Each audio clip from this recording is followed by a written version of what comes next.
দুই বাস বিয়ে বাড়িতে গেছে। কয় বাস? দুই বাস। লোকজনে খাইতে বসায় বলতেছে, ভাই বরের টেবিল তো রেডি করছি, বর করছে ওনার শরীর খারাপ আসেনি।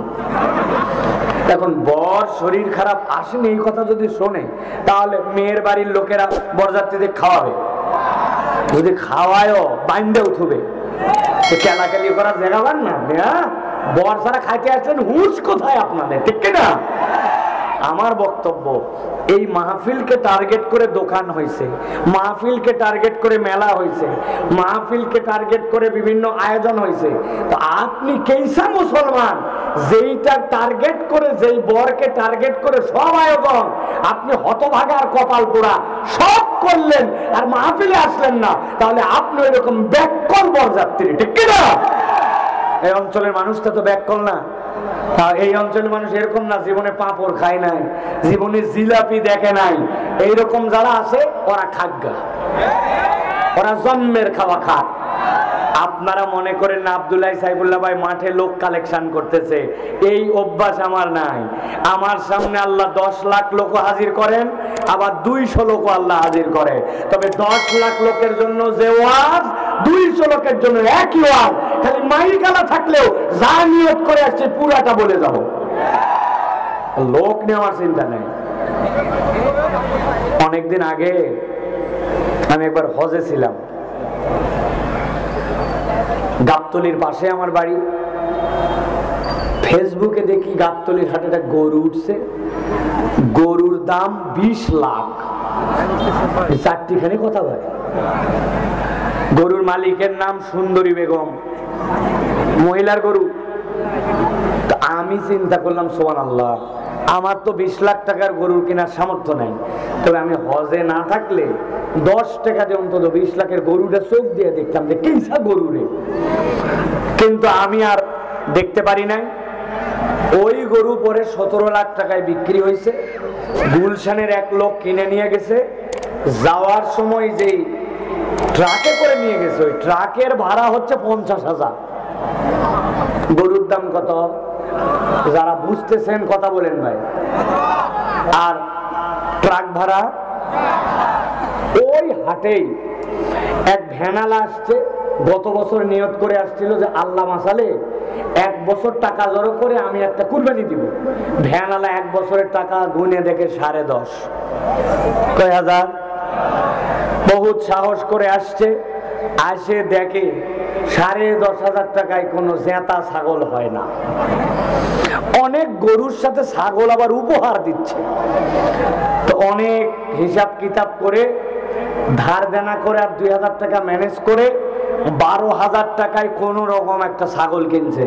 কিন্তু ছাগল কিনে লজ্জায় পড়ে গেছে যে এই ছাগল যদি আমি খুলে নিয়ে যাই, মানুষজন টিটকারি করবে, বলবে মরা ছাগল করতে আনলি। এই জন্য কোমরের মধ্যে যে গামছা ছিল, ওই গামছাটা আস্তে করে খুলে ছাগলের পিঠের উপর দিয়ে কোন রকম বাড়ি নিয়ে গেছে। ভালো করে বোঝেন, কুরবানির ঈদ যেদিন, কুরবানির ঈদের দিনে 17 লাখ টাকা দামের গরু আর 50,000 টাকা দামের ভাড়া, ওইটাও কুরবানি হচ্ছে। আরেকটা মাত্র 12,000 টাকা দামের ছাগল, সেটাও কুরবানি হচ্ছে। আল্লাহ ফেরেশতাদেরকে আগে বলছে, এই তাড়াতাড়ি তোমরা সবাই গুলশানে চলে যাও, যেহেতু এটা 17 লাখ টাকা। তাই কথা বলেন। আল্লাহ কোরআনে বলছেন, লা ইয়ানালাল্লাহু লুহুমুহা ওয়ালা দিমাউহা ওয়ালাকিন ইয়ানালুহুত তাকওয়া মিনকুম। আল্লাহ তোমাদের গোশতও দেখেন না, আল্লাহ তোমাদের রক্তও দেখেন না। আল্লাহ রাব্বুল আলামিন দেখেন আল্লাহর জন্য অন্তর নিয়ে কারা আসছিল। ওই 17 লাখও কবুল হতে পারে, 12,000 কবুল হতে পারে, আল্লাহর জন্য 1 লাখ আসতে পারে। কিন্তু ওটা যদি লোক দেখানো হয় কোনো দাম নাই। আর আল্লাহর জন্য যদি একজন আসে, ওই মাহফিল আল্লাহর জন্য যদি শুনে আমলের নিয়ত করে, ওই মাহফিল সাকসেস, ঠিক না? অতএব আমরা কোরআনুল কারীম শোনার জন্য এসেছি। বলেন তো এবার, কোরআন শুনলে লাভ আছে না নাই? যারা বললেন না তাদেরকে আরেকবার অনুরোধ করলাম, লাভ আছে না নাই? খালি সামনের শ্রোতা কথা বলবে আর পিছনের শ্রোতা বসে থাকবে হবে না। লাভ আছে না নাই? যারা এত জোরে বললেন লাভ আছে, তাদেরকে জিজ্ঞাসা করতে চাই, লাভ যে আছে এটা কম না বেশি? এবার বুঝে উত্তর দিবেন। লাভ আছে, বেশি আছে। এখন যেই লাভ বেশি আছে এইটা কি বুঝে না না বুঝে? ঠিকঠাক তো? যে কোনো একজন জিজ্ঞাসা করবে এখন, আমার চোখ কিন্তু শেষ পর্যন্ত যাচ্ছে যে ভাই লাভ আছে বলছেন, বেশি আছে বলছেন, আবার বুঝেও বলছেন। একজন এক ধরবো, কি কি লাভ আছে বুঝে বলছেন, বলা লাগবে। রেডি তো ভাই? ওই যে 2-3 জন মাথা নামায় ফেলছে যে হুজুর আমি বলিনি। প্রিয় ভাইয়েরা ভালো করে খেয়াল করেন, আল্লাহ রাব্বুল আমিন বলছেন নবী আপনি আপনার উম্মতকে জানায় রাখেন, কিয়ামত পর্যন্ত উম্মতের জন্য আমি রব্বুল আলামিন বলে রাখলাম যে কোরআন তাদেরকে দিলাম, ওই কোরআন তারা যদি শোনে, ওই কোরআন যদি তারা বোঝে, ওই কোরআন যদি তাদের দিলের মধ্যে ধারণ করে, কোনো লাভ যদি নাও হয়, আল্লাহ রাব্বুল আলামিন তাদেরকে 4টা উপকার দান করবেন। কয়টা? আল্লাহ রাব্বুল বলছেন ইয়া আইয়ুহান নাস قد جاءتكم موعظة من ربكم وشفاء لما في الصدور وهدى ورحمة للمؤمنين। আল্লাহ বলছেন ও নবী আপনি জানায় রাখেন, ইয়া আইয়ুহান নাস, আল্লাহ ইয়া আইয়ুহাল মুমিনুন, ইয়া আইয়ুহাল ইনসান বলেন নাই, আল্লাহ বলছেন ইয়া আইয়ুহান নাস, ও মানব সকল কিয়ামত পর্যন্ত যারা আসবে আমি আল্লাহ জানায় রাখলাম, কদ জাআতকুম মাউইযাতুন, তোমাদের কাছে আসছে আল্লাহর পক্ষ থেকে একটা মাউইযা। আমি আমার ভাষায় বলি, আল্লাহর পক্ষ থেকে যেই মাউইযা আপনার কাছে আসলো, এই মাউইযার বাংলা হচ্ছে ওয়াজ, এই মাউইযার বাংলা হচ্ছে উপদেশ। আমি আমার ভাষায় বলি, আল্লাহ বলছেন ও দুনিয়ার মানুষ, কদ জাআতকুম মাউইযাতুম মির রাব্বিকুম, আল্লাহর পক্ষ থেকে তোমার কাছে কিয়ামত পর্যন্ত একটা প্রেসক্রিপশন আল্লাহ পাঠাইছে। সুবহানাল্লাহ। যারা জীবনে একবার ডাক্তার দেখাইছেন, গভীর মনোযোগে আমার দিকে তাকান। ডাক্তার যদি ভালো ডাক্তার হয়, আর ডাক্তার যদি লিখিত ঔষধ দেয়, ডাক্তারের একটা প্রেসক্রিপশন থাকে, একটা প্রেসক্রিপশনের 3টা পার্ট। গভীর মনোযোগ। বাম পাশে এরকম করে ভাঁজ দেওয়া অথবা দাগ দেওয়া থাকে, উপর দিকে এরকম করে ভাঁজ অথবা দাগ দেওয়া থাকে। উপর দিকে ডাক্তারের নাম বাংলা ইংরেজিতে থাকে, এই জায়গাতে লেখা থাকে RX, মানে আপনার বয়স কত, আপনার নাম কি, আপনার সেক্স কি, আপনি ছেলে না মেয়ে। এরপরে প্রেসক্রিপশন লেখার জন্য এরকম, আর বাম পাশে এরকম একটা ফাঁকা দেওয়া থাকে। খেয়াল করে দেখেন তো, জীবনে প্রেসক্রিপশনের ওষুধ খেয়েছেন যারা, প্রেসক্রিপশনটা এরকম হয় কিনা? কথা বলতে হবে, হয় কিনা? আপনি ডাক্তার দেখানোর জন্য গেছেন, ডাক্তার আপনাকে জিজ্ঞাসা করছে, ধরেন আপনি পেটের সমস্যা নিয়ে গেছেন, নাম কি লিখে ফেলেছে, বয়স কত লিখে ফেলেছে, এরপরে বলতেছে কখন কখন পেট ব্যথা করে, শীত হয়েছিল কি ব্যথা লাগে, কাজ হলে কি আরাম লাগে। ডাক্তার আপনার কাছে শুনছে আর কিচ্ছু বলে নাই, বাম পাশ দিয়ে ছোট্ট ছোট্ট করে কি কি যেন লিখে রাখছে। আপনি খেয়াল করেছেন কিন্তু কখনো চিন্তা করেন বাম পাশ দিয়ে কি লিখলো আপনার কোনো হিসাব নাই। কিন্তু ডেডিকেটেড যদি ডাক্তার হয়, ডাক্তারটা যদি বিশেষজ্ঞ লেভেলের হয়, বাম পাশে যেগুলা লিখছে ওইগুলা আপনার চিকিৎসার জন্য, আপনাকে দেখে যা যা সে রোগ আইডেন্টিফাই করেছে, বাম পাশে আইডেন্টিফাই রোগগুলার বৃত্তান্ত ছোট্ট ছোট্ট করে ইংরেজিতে লিখে রেখেছে। এরপরে ডান পাশে আপনার জন্য প্রেসক্রিপশন লিখে দিয়েছে। আপনি যদি ঔষধের দিকে তাকান, খেয়াল করলে দেখবেন আপনার ঔষধের জন্য 4টা জিনিস লেখা আছে। ঔষধের নাম কি, ঔষধের পাওয়ার কত, ঔষধটা কয়বার খাবেন, খাওয়ার আগে খাবেন না পরে খাবেন, কথা বলেন মিলছে কিনা? আমার আল্লাহ রাব্বুল আলামিন বলছেন ইয়া আইয়ুহান নাস কদ জাআতকুম মাউইযাতুম মির রাব্বিকুম ওয়া শিফাউন লিমা ফিস সুদূর। ও দুনিয়ার মানুষ, আমি রাব্বুল আমিন তোমার জন্য একটা মাউইযা দিলাম, প্রেসক্রিপশন দিলাম। তুমি যদি এই কোরআনকে গ্রহণ করো, কিয়ামত পর্যন্ত তোমার যত ধরনের সমস্যা আছে, আল্লাহ বলেন এর মধ্যে উপদেশ ঢুকানো আছে, এদিক সেদিক দৌড়াদৌড়ি করা লাগবে না। আল্লাহর কোরআন তোমার জন্য প্রেসক্রিপশন হিসাবে তোমার যাবতীয় রোগগুলোর ট্রিটমেন্টের ব্যবস্থা করে দিবে।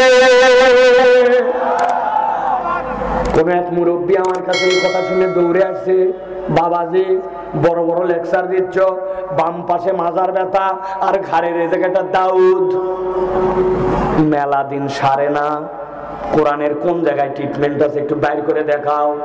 ঝামেলা আছে কিনা ভাই বলেন তো? কোরআনে কি দাউদের ট্রিটমেন্ট দেওয়া আছে? মাজার ব্যথা না, কোরআনকে চিন্তা করে বের করলে সেই ট্রিটমেন্ট হয়তো পাওয়া যাবে।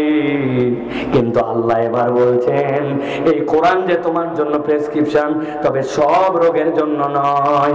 কোরআন হচ্ছে ভিন্ন একটা জিনিস ঠিক করবে, যেইটা ঠিক করলে তোমার সব ঠিক হয়ে যাবে, আর যেইটা ঠিক না হলে তোমার কিছুই ঠিক হবে না। আল্লাহ বলছেন সেইটা কি? আল্লাহ বলছেন ও শিফাউল লিমা ফিস সুদুরি ওয়া হুদা ওয়া রাহমাতুল লিল মুমিনিন। আল্লাহ বলছেন ও দুনিয়ার মানুষ, তোমার জন্য কোরআন যেই কাজ করবে সেটা অন্য কেউ করতে পারবে না। নবী বলছেন তোমার শরীরে এমন একটা অঙ্গ আছে, ইযা সলুহা সলুহাল জাসাদু কুল্লু ওয়া ইযা ফাসাদাত ফাসাদাল জাসাদু কুল্লু আলা ওয়া হিয়াল কলব। তুমি দুনিয়ায় কত সভ্য মানুষ, কত বড় মানুষ, কত লম্বা মানুষ, কত সুন্দর মানুষ, কত টাকাওয়ালা মানুষ, কত ভিআইপি মানুষ, এইগুলা দিয়ে আল্লাহর কাছে তোমার মূল্যায়ন হবে না। আল্লাহর কাছে মূল্যায়ন হবে ইন্না আকরামাকুম ইনদাল্লাহি আতকাকুম। তুমি আল্লাহকে কেমন ভয় করো, তুমি নৈতিকতা সম্পন্ন কেমন মানুষ। বান্দা যদি আল্লাহর কাছে নৈতিক মানুষ হতে চায়, আল্লাহ বলছেন কোরআন ছাড়া কোনো উপায় নাই। জীবনে অনেক লম্বা মানুষ দেখছি আমি, এর মধ্যে একটা লম্বা মানুষ একবার মক্কা শরীফে দেখছি আমি।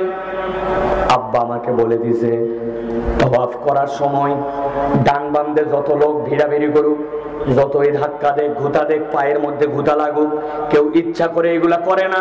অতএব কারো ঘুতা লাগলে পিছনে তাকানো যাবে না। পিছনে তাকানো মানে তুমি তাকে জবাব তলব করছো, ওই লোক তখন মনে কষ্ট পাবে, এই জন্য পিছনে তাকানো যাবে না। আমি ওই আমল করে সুন্দর করে তওয়াফ করতেছি, কিন্তু খানিকক্ষণ পরে দেখি এক লোক কোত্থেকে আসছে, আসার পরে খালি আমার গালের মধ্যে ঘুতা মারে। বাঙালির একটা স্বভাব, সব জায়গার ঘুতা সহ্য করতে পারে, কিন্তু দুইটা জিনিস সহ্য করতে পারে না। কেউ যদি গালে মারে আর গেডি ধরে, খবর আছে, মারবি মার, পাশায় মার, সহ্য করবো, কিন্তু গেডি ধরলি কেন? ঠিক কিনা? মারবি মার, গালে থাপ্পড় দিলি কেন? বিরাট সেন্টিমেন্ট, কথা বলেন। আমি চিন্তা করছি ঘুতা তাকাবো না, কিন্তু কতক্ষণ সহ্য করা যায়? খানিকক্ষণ পরে চিন্তা করছি কিছু বলবো না, কিন্তু যেই লোক আমার গালে এত জোরে ঘুতা দেয় অন্তত চেহারাটা দেখি। ডান দিকে ঘুরে তাকাইছি, তাকায় দেখি লোক নাই।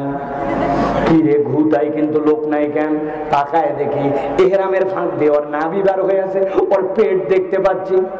তখন বুঝলাম এটা তো উপরে তাকান লাগলো। উপরে তাকায় দেখি আমার থেকে 1.5 হাত উঁচুতে ওই লোকের মাথা।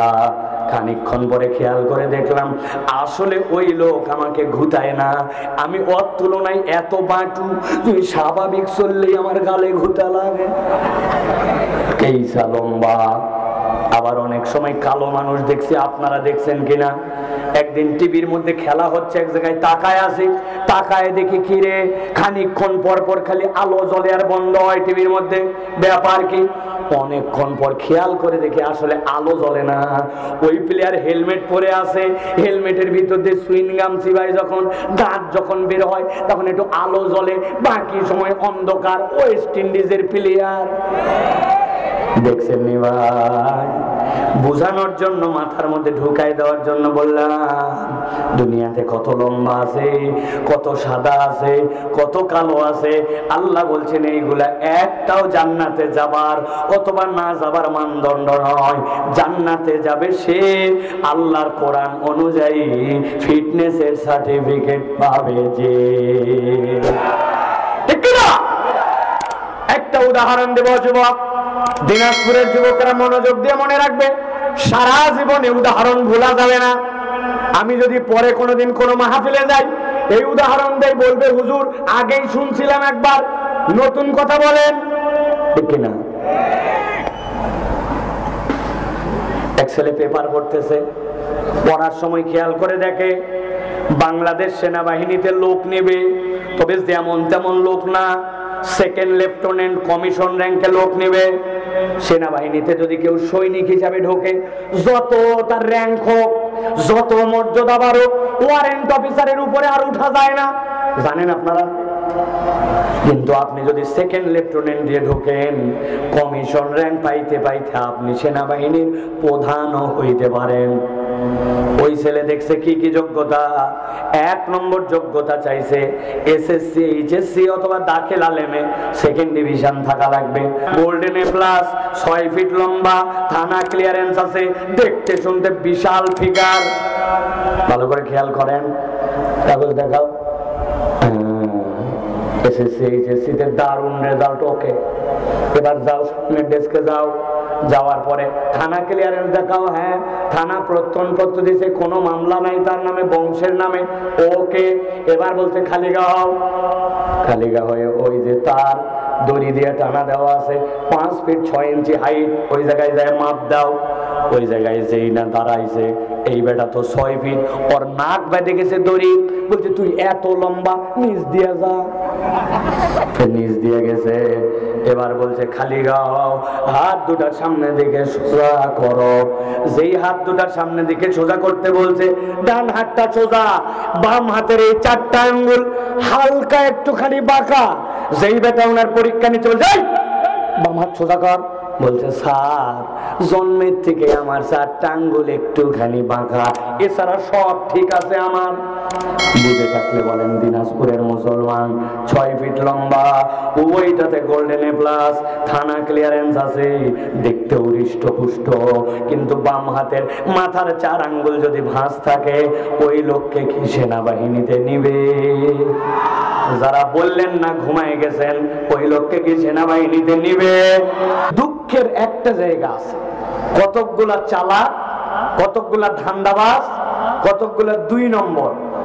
এরা বাড়ির থেকে বলে আসছে, আমরা বেলবাড়ির মাহফিলে যাচ্ছি, মা আব্বা আমি মাহফিলে গেলাম। এই যে আব্বা আম্মাকে বলে বাড়াইছে, কারণ অন্যদিন রাত 10টা পর্যন্ত বাইরে থাকতে তো দিবে না, কিন্তু আজকে মাহফিলের নাম করে আসে আস্তে করে আইলের ভিতর দিয়ে নিচে নামে 3 বন্ধু মিলে বিড়ি ফুঁকায়। এরকম আছে কিনা? মাহফিলের দিকে আসলো না, আশপাশে ভণ্ডামি করে, আশপাশে আড্ডাবাজি করে, আশপাশে মোবাইল চাপে, কিন্তু মাহফিলের নাম করে বাহিরে বের হয়েছে। এরকম লোক আছে কিনা ভাই? আমি তাদের কাছে বলতে চাই, আমার ভাইরা, তোমরা মাহফিলে আসো নাই ভালো কথা, মাহফিলে আসা ফরজ না, ওয়াজিব না, সুন্নত না, মাহফিলে আসা নফল তোমাদের জন্য। কিন্তু মাহফিলের নাম করে বের হয়ে আসছো, আর মাহফিলে যদি না আসো, আজকের এই তাওহীদি জনতাকে সাক্ষী রেখে আমরা আল্লাহর কাছে তোমাদের নামে বিচার দিব। মাহফিল অনুষ্ঠিত হয়েছে, অথচ বের হয়ে তোমরা মাহফিলে হাজির দাও নাই, আল্লাহর যা ইচ্ছা তোমাদের সাথে তাই করবে, ঠিক কিনা? রাজি আপনারা? রাজি তো? এতে আপনাদের ছেলে মেয়েও কিন্তু পড়ে যেতে পারে, সাবধান। আর 5 মিনিট সময় দেওয়া হলো, মাইকের শব্দ যত দূর যান, যদি মাহফিলের উদ্দেশ্যে বের হন, আপনাকে এখানে আসতে হবে। আপনি কেন বুঝলেন না?